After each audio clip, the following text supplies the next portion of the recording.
আজ আমরা বিশেষভাবে সৌভাগ্যবান এবং সম্মানিত যে বাংলাদেশের তিনবারের নির্বাচিত প্রধানমন্ত্রী বীর মুক্তিযোদ্ধা শহীদ রাষ্ট্রপতি জিয়াউর রহমানের স্ত্রী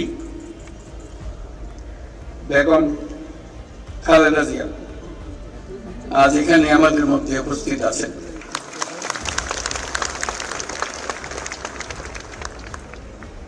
এক যুগ ধরে তিনি এই মহাসম্মেলনে অংশগ্রহণ করার সুযোগ পান নাই, আজকে সুযোগ পেয়েছেন। আমরা সবাই আনন্দিত এবং গর্বিত যে আমরা এই সুযোগ দিতে পেরেছি আপনাকে।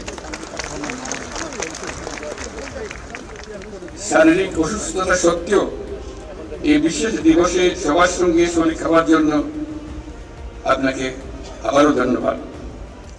আমরা তার আশু রোগমুক্তি কামনা করছি এবং এই অনুষ্ঠানে বিশেষভাবে স্বাগত জানাচ্ছি।